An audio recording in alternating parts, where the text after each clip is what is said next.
अस्सलाम वालेकुम स्टूडेंट्स। आज हम डॉक्टर इकरा ज़फ़र के साथ बैठे हैं और डॉक्टर इकरा की मार्कशीट आ गई है। और ये वीडियो इसलिए बनाई कि आप लोगों को डॉक्टर इकरा ये बताएं कि इन्होंने 796 मार्क्स रिटन में पीएमएस में कैसे लिए। ज़ाहिर बात है टॉप 5 के अंदर इकरा आपके मार्क्स। अब डॉक्टर इकरा ज़फ़र से हम पूछते हैं कि इन्होंने एक तो जीके कैसे पढ़ा। जीके में आपकी 71 है और ऐसे रेटिंग इन्होंने कैसे काम किया, प्लस इन्होंने अपने ऑप्शनल में किस तरह से नंबर लिए। बच्चों को गाइड करने के लिए आपने वो बातें बतानी हैं जो कि स्टूडेंट्स के लिए वाकई ही इफ़ेक्टिव हो। लाइक जीके में आप बताओ एक तरह की आपकी स्ट्रेटजी क्या थी। और 796 मार्क्स में अटैम्प्ट आपने कुछ अटैम्प्ट की बातें भी बताएंगे आप हमें। तो पहले जीके का बताएंगे, जीके में आपने क्या स्ट्रेटजी ली, आपने किस किस बुक से तैयार किए बच्चों को बताएं। उसके बाद नेक्स्ट मैं आपसे पूछता हूँ कि और क्या हम चाहते हैं आप बताएं स्टूडेंट्स को। जीके के लिए सबसे पहले तो ये है कि नेगेटिव मार्किंग होती है। हाँ। तो कुछ लोगों के लिए जीके बहुत इजी होता है जो वन पेपर देते रहते हैं थ्रू आउट। आफ्टर डिग्री वो स्टार्ट हो जाते हैं तो उनकी प्रैक्टिस ज़्यादा हो जाती है, लेकिन मेरे जैसे बंदे के लिए जिसने पहली दफ़ा एक पेपर देना था वो भी एमसीक्यू बेस्ड, तो काफ़ी मुश्किल था। तो मुझे उसका डर भी बहुत था और जब डर था तो फिर वो पॉजिटिवली एक्शन भी उस पर मैंने किया। सबसे पहले तो ये कि जितने भी आपके पास पेपर्स हैं वो बहुत ज़रूरी होते हैं। पास पेपर्स ज़रूरी नहीं होता कि रिपीट हों, वो सिर्फ इसलिए कि आपकी प्रैक्टिस हो जाती है। और दूसरा ये कि अल्टीमेटली एंड पे थोड़े से तुक्के भी लगाने पड़ते हैं, तो एटलीस्ट वो जो आपका गैस हो वो एजुकेटेड हो, उसमें हेल्प होती है पास पेपर्स में। तो पास पेपर ज़रूरी हैं। अब अगर 25 चल रहा है, 26 की अटैम्प्ट होगी तो आपको 2020 से शुरू करना चाहिए और 2025 तक के सारे पीपीएससी के पास पेपर्स करने चाहिए। उसके अलावा जो बुक्स भी कौन सी आपने पढ़ी साथ? पीपीएससी के पेपर तो हो गए, चले ठीक है। बुक्स बुक्स में मैंने एक इंडियन ऑथर की बुक पढ़ी थी जो आपने भेजी थी, पियर्सन की। पियर्सन की वो ठीक बहुत है, सी बुक वो है, बहुत वो अच्छी बहुत है, सी वन बुक है। लाइनर हाँ है, उस पर शॉर्ट शॉर्ट उस पर हाँ। नोट्स हैं, उस पर इंडियन हिस्ट्री भी है और काफ़ी चीज़ें हैं। हाँ, बहुत सारी इंडियन चीज़ें हिस्ट्री को उसमें स्किप कर इंडियन दें, है, इंडियन हिस्ट्री को लेकिन स्किप सब कर दें इसमें। कॉन्टिनेंट की भी चाहिए होती है हाँ थोड़ी सी। हाँ, बिल्कुल। इंडियन की जो कुछ चीज़ें हैं, उनका उनका इकोनॉमी है या उनकी जियोग्राफी है, उसको निकाल के बाकी सारी चीज़ें उसमें बहुत अच्छी हैं। उसके अलावा हमारी लोकल बुक्स भी कुछ अच्छी हैं, जैसे इल्मी कैप्सूल है और जीके कारवान है। अच्छा ऑथर का नाम नहीं आता लेकिन कारवान के नाम से है, ठीक है। वो भी अच्छी है। सही। जनरलाइज जो जीके होता है ना, दुनिया का नॉलेज, वो आपको समझ आ जाता है और वो पढ़ने के बाद आपको समझ आ जाती है कि अब हम जब न्यूज़पेपर पढ़ेंगे तो उसमें से कौन कौन से फैक्ट्स उससे रेलेवेंट हैं कि हम निकालें, वो पेपर में आ सकते हैं। तीसरी चीज़ जो मैंने की थी कि थ्रू आउट ईयर जिसमें अपेयर होना था, उसमें जो भी पेपर हो रहे थे वन पेपर एमसीक्यूज़ बेस्ड, मैं वो निकलवा लेती थी और उसको खुद सॉल्व करती थी। वहाँ से बहुत हेल्प होती है। वो वाले जो आपके रीसेंट पेपर होते हैं ना, उनमें से एमसीक्यूज़ लाजमी रिपीट होते हैं। सही। यानी कि रेपिटेशन आपने ये कैसे पकड़ा कि रेपिटेशन होती है, क्या गारंटी है रेपिटेशन? रेपिटेशन इसलिए कि एक दफ़ा एक पेपर आया है, 2 महीने बाद अगर आप नया हाँ, पेपर आया आप चेक करेंगे तो लाजमी ज़्यादा नहीं 3-4 तीन आपके चार आ आ जाते हैं। जाते हैं। तो नेगेटिव मार्किंग पे आपने किस तरह से, आपको क्या सारे आते थे? आई अटेम्प्टेड 95 दिस टाइम हम्म। और मेरा अपना 70 का ही मार्जिन था कि मेरे 70 आएंगे नेगेटिव करके। ओके। मुझे 80 आते थे, मतलब 80 मैंने जब इसका कहा जाता है कि एक दफ़ा आप एमसीक्यूज़ पेपर को पढ़ें, लेकिन इतना टाइम नहीं होता, तो बेहतर होता है कि आप स्टार्ट कर दें और करते जाएं। एटलीस्ट 40 पूरे करें, 40 पूरे करने के बाद हाँ, आप देखें आपको मज़ीद आता 40 है या नहीं, कंफर्म करने के बाद। कंफर्म करने के यस। बाद। लेकिन मेरा इस दफ़ा पेपर में क्योंकि तैयारी ज़्यादा थी तो मैं 80 के बाद स्टॉप की थी। उसके बाद फिर मैंने थोड़े से तुक्के लगाए थे जो 96 तक गए थे। ज़बरदस्त। तो 70 आपने अचीव कर लिया, 71। 71 हाँ। प्रॉबेबली 71 हाईएस्ट है। कितने हाईएस्ट है इस दफ़ा जीके में? मेरे ख्याल से 75.5। 75.5। तो ज़बरदस्त नंबर लिया आपने। आप मुझे एक ये बताओ, आपके पेपर अटैम्प्ट में पढ़ा तो सब ने था, आपके पेपर के अंदर अटैम्प्ट की ऐसी क्या ख़ास बात थी कि आपके रिटर्न के अंदर नंबर इतने से आए? प्रैक्टिस बहुत ज़्यादा है, रिटन प्रैक्टिस बहुत ज़्यादा है। और नहीं, रिटर्न प्रैक्टिस के अंदर भी ऐसे तो आपने बहुत ज़्यादा लिखे हुए हैं, आउटलाइन बहुत अच्छी लिखी हुई हैं। ऐसे के टॉपिक आपने बहुत डिफरेंट तरीके से। अब ये क्या आपको नहीं लगता कि आपने डाइवर्सिटी ऑफ थॉट जो आपने एक्वायर की थी इवन वो ऐसे तो में? बुक रीडिंग से होता है। आप हाँ। जितना ज़्यादा चीज़ों को देखेंगे, खुद ऑब्जर्व करेंगे और बुक रीडिंग करेंगे, वो तो फिर होता है। ऑब्वियसली लिखेंगे तब जब नॉलेज होगा, जब नॉलेज ही नहीं होगा तो लिखेंगे क्या। नहीं, पेपर के अंदर क्या ऐसी खास बात है? पॉलिटिकल साइंस का आपका पेपर है, उसमें क्या ऐसी चीज़ आप डिफरेंट करके आए हुए हो? या पंजाबी का आपका है, क्या डिफरेंट चीज़ करके आए हो जिसमें आपके मार्क्स अच्छे हैं? पेपर अटेम्पटेशन, अल्टीमेटली ऑब्वियसली उसमें यह है कि मैं बुक रेफरेंसेस लाजमी मेंशन करती हूँ, और बुक रेफरेंसेस वो जो कि पीपीएससी के रिकमेंडेड होते हैं, सही। ये बहुत ज़रूरी होता है। और सिर्फ ये नहीं कि आपने उनको रट्टा लगा के जाना होता है। हाँ, एंड पे अगर आपके पास टाइम नहीं है तो आपको कुछ ट्रिक्स यूज़ करनी पड़ती हैं, लेकिन आपके पास टाइम है तो आपने उन बुक्स को पढ़ना होता है बैठ के, उसमें से डाटा एक्सट्रैक्ट करना होता है।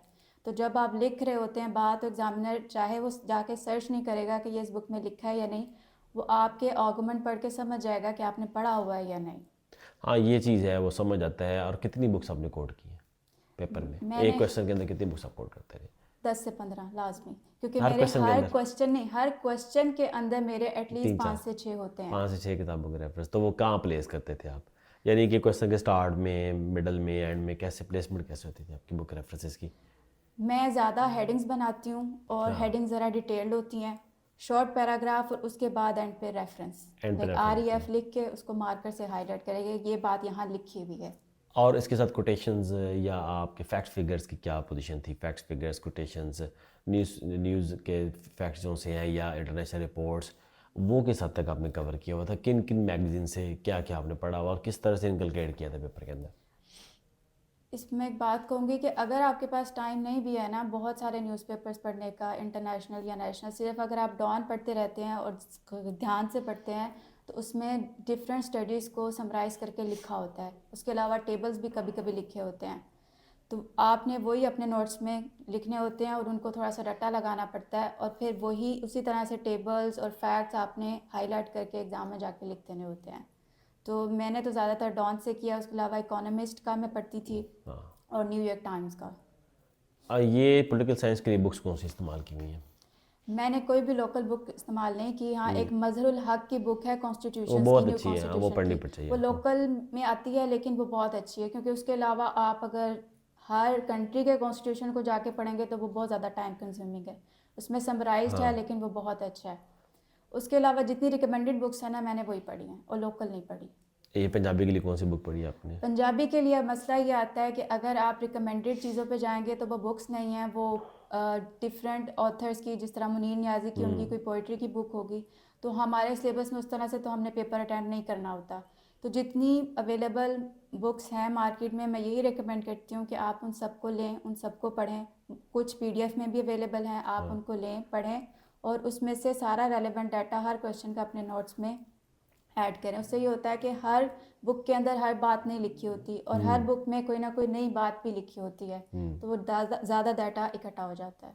अपने नोट्स जो बनाए थे पंजाबी के, कल हमने शेयर भी किए थे, तो पहले वो आपने लॉन्ग नोट्स बनाए फिर शॉर्ट बनाए? जी, जो कल हमने शेयर किए हैं वो शॉर्ट नोट्स थे ना वो आपके? शॉर्ट थे। इससे पहले कितने स्टेप्स थे आपके नोट्स के? पहली फेज़ में आपके नोट्स कैसे थे? ये तो आखिरी स्टेज थी ना आपके नोट्स की, तो पहले कितने स्टेप्स में आपने नोट्स बनाए थे? मेरे 2 ही स्टेप थे। जो डिटेल नोट्स थे, मैंने मेंशन करूँगी, मुझे आदत है लेट के पढ़ने की, हाँ, तो वो ज़रा रफ़ हो जाते हैं जब आप लेट के लिख हाँ, रहे होते हैं, और वो ज़रा बड़े बड़े रजिस्टर होते हैं। सारी बात आप रफ़ लिख रहे हैं तो आप स्पेसिंग नहीं देख रहे, और फिर उसका मुश्किल हो जाता है एंड पे पेपर से पहले पढ़ते वक्त। हाँ। तो एंड पे बैठ के फिर मैंने 2-2 हफ्ते लगा के ये शॉर्ट नोट्स बनाए थे, बिल्कुल जब एग्ज़ाम करीब होता है उस टाइम पे, जब रिवीजन हो जाती है, फिर समझ आ जाती है कि ये चीज़ इंपॉर्टेंट है, ये इंपॉर्टेंट नहीं है, वो निकालना आसान हो तो जाता कितनी है। रिवीजन की हैं? रिवीजन तो बहुत ज़्यादा की है, कितनी फिर भी आप मैंने एंड में? 20-25 हर सब्जेक्ट की किए होंगी, क्योंकि काफ़ी टाइम हो गया पढ़ते हुए, हाँ, तो ये एंड भी पे है। आके तो बंदा काउंट करना छोड़ देता है कि क्या हो गया। तो पेपर के अंदर जाके जब सवाल सामने आता था तो किस तरह नोट्स हेल्प करते हैं आपके? इतनी रिवीजन और नोट्स हेल्प किस तरह करते हैं बेसिकली, ये बताएं। क्योंकि स्टूडेंट्स कहते हैं ओके फाइन, नोट्स नहीं भी बनाएंगे चल जाएगा, तो क्या आपको पेपर में बैठ के, फॉर एग्जाम्पल मैं जब अपने पेपर्स में, मुझे आज भी याद है, ज्योग्राफी के पेपर में दे रहा था, तो मुझे ना पेज नंबर याद होता था कि सवाल आया ना, उसने लैंड फॉर्म पूछा, तो मुझे लैंड फॉर्म के नोट्स समझ आए थे कि वकार लैंड फॉर्म के पेज नंबर 30 के ऊपर ये तस्वीरें बनाई हुई आपने। तो क्या आपका भी कोई इस तरह की होता था कनेक्टिविटी जब नोट आप से? बहुत ज़्यादा रिवीजन करते हैं तो यही होता है। ये भी होता है कि जो पूछा गया होता है वो याद नहीं आ रहा होता है, लेकिन किस पेज पे, नंबर पे क्या चीज़ हाँ, ऊपर नीचे उसके लिखी हुई है, ये भी याद आ ये रहा याद होता आ है। रहा होता है। तो रिवीजन तो बहुत ज़्यादा इंपॉर्टेंट है, रिवीजन इज़ इम्पोर्टेंट। तो वो नक्शा आपके जहन में बना होता है ना बना होता नोट्स है। का। तो मुझे ये बताओ कितनी लेंथ कितनी थी क्वेश्चन की? आंसर में फादर पॉलिटिकल साइंस का एक आंसर कितना आपके कितनी लेंथ पे लेके जाते थे? अच्छा, मेरा पॉलिटिकल ऑप्शनल हो या कंपलसरी हो, उर्दू पंजाबी को निकाल के हमेशा 10 से 12 पेजेस की लेंथ चली जाती है। 10 से 12 की पहले सवाल की, आखिरी कितनी होती थी? आखिरी की भी इतनी होती है, मेरी आखिरी की कोशिश विद्या होती है थी। कि मेंटेन रखूं। हाँ, काफ़ी राइटिंग स्पीड आपने बना ली थी। जी। आपने राइटिंग स्पीड काफ़ी बना ली थी, और आपको पेपर से पहले और मतलब आखिरी मंथ में, और पेपर के अंदर क्या मुश्किल मुश्किल क्या है ये बताओ, क्योंकि ये जो मुश्किल आप बताओगे ना, ये बच्चों के लिए बड़ी इंपॉर्टेंट होगी। इतनी तैयारी के बाद फिर क्या मुश्किल है पेपर में? पेपर में बैठ के हाँ, क्या प्रॉब्लम थी? कोई ऐसा स्ट्रेस बताया हो ना कि मतलब जो स्टूडेंट्स को हो कि ये चीज़ आपको फील हुआ कि रह गई, रिवीजन भी कर ली, नोट्स भी बना लिए, बुक्स भी पढ़ ली, प्रैक्टिस भी बहुत कर ली, पेपर में क्या इसके बाद भी कोई चैलेंज फेस करने को मिला या नहीं? नहीं, इंसान थोड़ा सा डाउन हो जाता है, एग्ज़ाम एंजाइटी होती है, लेकिन अगर वो लेके आप पेपर में बैठेंगे तो फिर सारा पेपर ख़राब होगा। वो चीज़ मैंने कभी भी हावी नहीं होने दी। और रिटर्न में स्कोर तब भी ले सकते हैं आप जब आप चिल होके बैठे हो, वरना मार्क्स नहीं आ सकते। नहीं, आप पेपर के बाद बताती थी भाई हो गया, ये भी हो गया पेपर, ये भी हो गया, तो वो फील ऐसे आता है ना कि आपके लिए रूटीन बन गई थी, मेरे ख्याल जी। से आपके लिए रूटीन बन गई थी।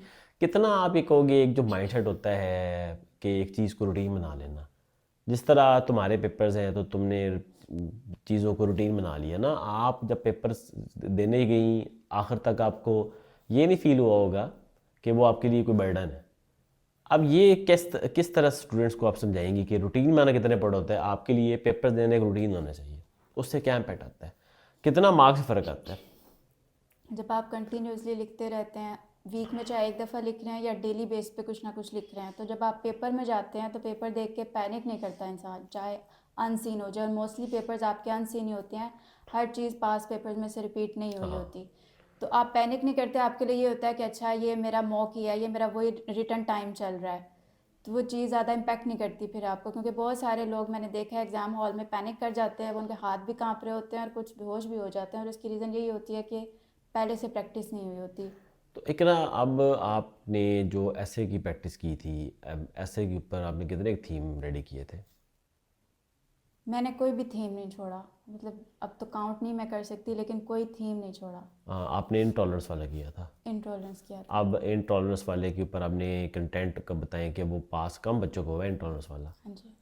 आपका हुआ है, मैं इसके भी इंटॉलरेंस वाला पास हुआ है, और आपका हमारे साथ किसका हुआ है इंटॉलरेंस का? मेरे ख्याल में वहाब का भी इंटॉलरेंस था, आई डोंट रिकॉल उसका एग्जैक्ट, इंटॉलरेंस ही मेरे ख्याल में उसका भी था। लेकिन आप बताओ कि उसमें क्या आपने इंटॉलरेंस के अंदर क्या ऐसी बात उस ऐसे में लिखी थी जो आप पास हो गई हैं और नंबर भी आपके 50 हैं?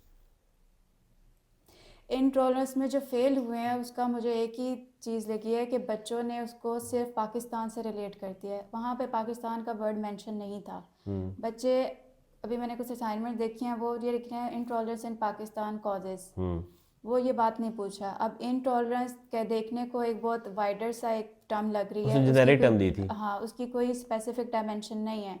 तो जितनी डायमेंशन आपके जहन में आ रही हैं आप उसको वहाँ आपको लिखना चाहिए था। मेरे ख्याल से तो सिर्फ यही एक डिफरेंस है जो पास हुए हैं और फेल हुए हैं।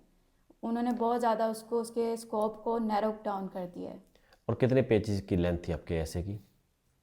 मेरे साथ एक इशू हुआ था ऐसे में, मैं लाजमी बताऊंगी, क्योंकि मुझे 3 घंटे के ऐसे लिखने की आदत थी, 2 घंटे वाली मैंने प्रैक्टिस नहीं हाँ, की पीएमएस तो की मिला ना। 3 घंटे का टाइम है। मैंने 3 घंटे के हिसाब से पूरी प्लानिंग की और मैंने आउटलाइन बना ली, वरना मैं आउटलाइन और ऐसे साथ साथ मैनेज कर रही होती हूँ, हाँ, लेकिन इस दफ़ा मैंने पहले आउटलाइन बना ली और आउटलाइन पूरी लेंथी थी, मतलब अच्छी डिटेल में थी। मैंने सारा ऐसे लिखने के बाद टाइम चेक किया तो आधा घंटा रह गया था, मेरे पास हाफ ऐसे था जो अभी रहता था। तो फिर मैंने जल्दी जल्दी जल्दी जल्दी सारे पैराग्राफ्स की लेंथ को शॉर्ट कर दिया, लेकिन पूरा किया, जो आउटलाइन में फैक्टर्स थे सारे मैं लिख के आई। उस वजह से मेरी जो लेंथ है ना वो काफ़ी ज़्यादा पेजेस पे चलेगी, क्योंकि वो 2 घंटे के हिसाब से पेपर नहीं था, 3 के हिसाब से था। 15+ में चली गई होगी फिर। नहीं नहीं, ये इनकी शीट का ना थोड़ा सा डिफरेंस हाँ, होता है, हाँ, एफपीएससी और हाँ, पीपीएससी का। तो पीपीएससी की शीट ज़रा छोटी सी छोटी होती है है, ज़्यादा। लाइनिंग, तो उसके हिसाब से ऑलमोस्ट 30 पेजेस पे गई है। ओह माय गॉड, 30 पेजेस 2 घंटे कैसे? फिर तो अब बहुत। फिर तो एग्जामिनर ने भी पढ़ा होना है कि यार इस बच्चे ने कैसे लिखा है। तो ये 3 घंटे वाला आपका फार्मूला चल गया यहाँ पे। जी। हाँ, लेकिन आपके ऐसे के आर्गूमेंट्स बहुत अच्छे हैं, फ्लो बहुत अच्छा है, कनेक्टिविटी बहुत अच्छी लिखे आपने, इतने ऐसे लिखे हैं कि मुझे भी नहीं याद कितने लिखे हैं, चेक हो कि वो फ्लो तुम्हारा बहुत अच्छा है। तो 12 स्टूडेंट्स को क्या आने वाले पीएमएस के बारे में क्या वो सब्जेक्ट सिलेक्शन का बता दो, कौन सब्जेक्ट अच्छे हैं? हर सब्जेक्ट अपनी जगह अच्छा होता है। जो सब्जेक्ट आपकी डिग्री से मैच करते हैं सबसे पहले तो आपको वही रखने चाहिए, वो इजी होते हैं, पढ़ने में टाइम कम लगेगा। लेकिन उसके अलावा यह है कि अगर आपका कोई सब्जेक्ट मैच नहीं होता, जैसे मेरा, तो मेरे जो सीएसएस के सब्जेक्ट्स थे मैंने वही ऑप्ट किए, बजाय इसके कि मैं अलग से उठाती और मेहनत करती। और कुछ ऐसे सब्जेक्ट हैं जो बहुत कॉमन है और वो मार्क्स नहीं देते। लोग सोशल वर्क, सोशियोलॉजी रखते हैं, वो बिल्कुल मार्क्स नहीं देते। मैंने नहीं देखा कि उसमें आपको 40 या 50 क्रॉस हो रहा हो। तो बेहतर है कि आप सेफ साइड पे रहें। आपकी जो लिंग्विस्टिक अगर है तो वो रखें, पंजाब वाले हैं तो पंजाबी लाजमी रखें। अब पंजाबी तो डेफिनेट है फिर। फ़िलासफ़ी से लोग घबराते हैं, हाँ, लेकिन फ़िलासफ़ी आप अगर आप मार्क्स समझ के देती है। पढ़ लेंगे तो वो हाँ, बहुत अच्छे मार्क्स नंबर देती है। देगी। पॉलिटिकल साइंस बीच में बचता है, लोग उसकी जगह अकाउंटेंसी और इस तरह के सब्जेक्ट रखते हैं, कॉमर्स के रखते हैं। अगर आपकी फ़ील्ड है तो रखें, वरना पॉलिटिकल साइंस ही बेस्ट है। चलें इकरा, थैंक यू वेरी मच बच्चों के लिए, क्योंकि पीएमएस आ रहा है नेक्स्ट ईयर में, मई जून के अंदर होपफुली एक्सपेक्टेड है। तो आपने मज़ीद हमें आने वाली वीडियोस में ये बताना है कि किस तरह से आप शॉर्ट नोट्स बनाती थी, नोट्स बनाने की स्ट्रेटजी क्या होती है, पढ़ के आप किस तरह से पॉइंट्स कैसे कलेक्ट करते हो, और उसके बाद ये भी बताना है कि अटैम्प्ट में जो आप हेडिंग बनाते हो वो आपकी डिफरेंट कैसे होती है बाकी से, और कितनी हेडिंग बनाते हो क्वेश्चन के अंदर, और आप के हेडिंग के वर्डिंग आपने किस तरह से चूज़ करते हो, वोकैबुलरी आपने कैसे बिल्ड की, आपने जीके को रट्टा कैसे लगाया, रट्टे वाली चीज़ है क्योंकि रट्टा आप नहीं लगाते ज़्यादा। उसके बाद आप बताओगे कि आपने जीके को भी नोट्स बनाए नहीं बनाए। तो ये हम बातें अगली वीडियो के लिए रखते हैं। स्टूडेंट्स, आप लोगों को गाइड करने के लिए इकरा हमारे साथ ही हैं, और आने वाली वीडियोज़ के अंदर भी इकरा आपको वो बातें बताएगी जो आपके लिए बहुत ज़्यादा बेनिफिशियल होंगी। इसके अलावा इकरा ने सीएसएस भी चूँकि किया हुआ है, तो इकरा को हम सीएसएस की भी बातें इकरा से पूछेंगे। और इकरा की 30वीं पोजीशन पाकिस्तान में रिटर्न के अंदर में हम इकरा सेकंड या थर्ड पोजीशन या फोर्थ पोजीशन पे टॉप 5 में है। तो इकरा का पीएमएस में कंपटीशन वैसे ज़्यादा होता है, और पंजाब मार्क्स में 800 ज़्यादा है। नंबर लेना बहुत मुश्किल चीज़ होती है। तो इकरा आपको अच्छी बातें, काम की बातें बताती रहेंगी। Stay tuned, thank you so much.